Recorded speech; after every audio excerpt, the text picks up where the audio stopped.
ಸೋದರ ಕುಶ, ಏನು ಯೋಚಿಸುತ್ತಿರುವೆ? ಸೋದರ, ನಮ್ಮ ಮಮತಾಮಯಿ ಮಾತೆಯನ್ನು ನೆನಪು ಮಾಡಿಕೊಳ್ಳುತ್ತಿದ್ದೆ. ನಾನು ಅಷ್ಟೇ ಸೋದರ, ನಾನು ಮಾತೆಯನ್ನು ನೆನಪು ಮಾಡಿಕೊಳ್ಳುತ್ತಿದ್ದೆ. ಲವ, ಇಲ್ಲಿ ನಾವು ಮಾತೆಯನ್ನು ನೆನಪು ಮಾಡಿಕೊಳ್ಳುತ್ತಿರುವಂತೆ ಅಲ್ಲಿ ಮಾತೆಯೂ ನಮ್ಮನ್ನು ನೆನಪು ಮಾಡಿಕೊಳ್ಳುತ್ತಿರುತ್ತಾಳೆಯೇ?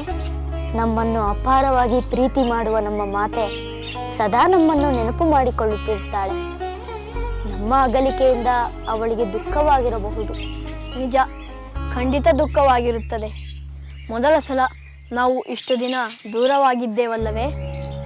ಆದರೂ ನಾವು ಶುಭ ಕಾರ್ಯಕ್ಕೆ ಬಂದಿದ್ದೇವೆಂದು ಮಾತೆ ಸಮಾಧಾನ ತಂದುಕೊಂಡಿರುತ್ತಾಳೆ. ಗುರುಗಳು ನಮ್ಮ ಮಾತೆಗೆ ದುಃಖ ಪಡದಂತೆ ಧೈರ್ಯ ಹೇಳಿರುತ್ತಾರೆ. ಹೌದು ಲವ, ಗುರುಗಳು ಹೇಳದಿದ್ದರೆ ಬಹುಶಃ ಮಾತೆಯು ನಮ್ಮನ್ನು ಕಳಿಸುತ್ತಲೇ ಇರಲಿಲ್ಲ ಅಲ್ಲವೇ? ಹೌದು ಕುಶ, ನಿನ್ನ ಮಾತು ನಿಜ. ನಾವು ಶ್ರೀರಾಮನ ದರ್ಶನ ಮಾಡುತ್ತೇವೆಂಬ ಕಾರಣವೂ ಇತ್ತಲ್ಲವೇ? ನಮ್ಮ ಮಾತೆಯ ನಿರೀಕ್ಷೆಯಂತೆ ನಮಗೆ ಶ್ರೀರಾಮನ ದರ್ಶನವಾಗಬೇಕು. ಹೌದು ಸೋದರ, ನಮಗೆ ಶ್ರೀರಾಮನ ದರ್ಶನವಾಗಬೇಕು. ನಮ್ಮ ಮಾತೆಗೆ ಶ್ರೀರಾಮನ ಮೇಲೆ ಅಪಾರವಾದ ಭಕ್ತಿ. ಅದಕ್ಕೆ ನಮ್ಮನ್ನು ಕಳಿಸಲು ಅನುಮತಿ ನೀಡಿದ್ದು. ಆದರೆ ಶ್ರೀರಾಮನ ಮೇಲೆ ಮಾತೆಗೆ ಅಷ್ಟೊಂದು ಭಕ್ತಿ ಉಂಟಾಗಲು ಕಾರಣವೇನು? ನಾವು ರಾಮಾಯಣವನ್ನು ಹಾಡುವಾಗಲೂ ನಮ್ಮ ಮಾತೆ ಅತ್ಯಂತ ಭಕ್ತಿಭಾವದಿಂದ ಕೇಳುತ್ತಾರೆ. ನಮ್ಮ ಗಾಯನ ಕೇಳುವ ಎಲ್ಲ ಜನರು ಅದೇ ಭಾವದಿಂದಲೇ ಕೇಳುತ್ತಾರೆ.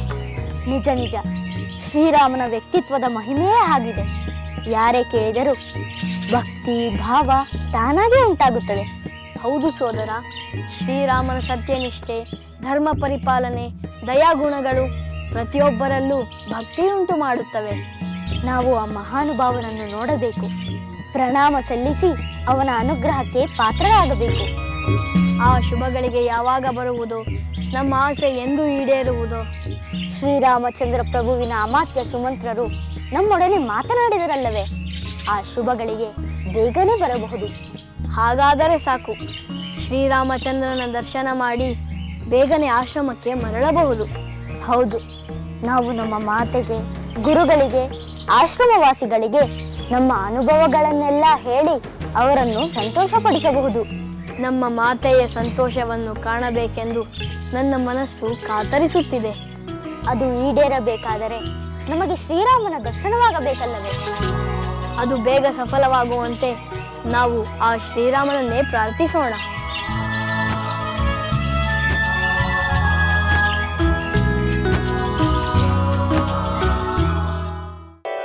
ಅಮಾತ್ಯರೇ, ಆ ಬಾಲಕರು ಇನ್ನೂ ಅಯೋಧ್ಯೆಯಲ್ಲೇ ಇರುವರೆ? ಅಂದರೆ ರಾಮಾಯಣವನ್ನು ಹಾಡುವ ಬಾಲಕರೇ? ಹೌದಾ ಅಮಾತ್ಯರೇ, ಅವರೇ ವಾಲ್ಮೀಕಿ ಮಹರ್ಷಿಗಳ ಶಿಷ್ಯರು. ಇದ್ದಾರೆ. ಅವರು ನಮ್ಮ ಯಾಗದ ಸ್ಥಳದಲ್ಲಿಯೇ ರಾಮಾಯಣವನ್ನು ಹಾಡಿದರು. ಹೌದೇನೋ? ಮುನಿಗಳೆಲ್ಲರೂ ಕೇಳಿ ಸಂತೋಷಪಟ್ಟರೆ? ಹೌದು ಪ್ರಭು, ಎಲ್ಲರೂ ಅಪಾರ ಸಂತೋಷಪಟ್ಟರು. ನಿಜ ಹೇಳಬೇಕೆಂದರೆ ನಮ್ಮ ಅಯೋಧ್ಯೆಯ ತುಂಬ ಆ ಬಾಲಕರ ವಿಷಯವೇ ಜನಜನಿತವಾಗಿದೆ.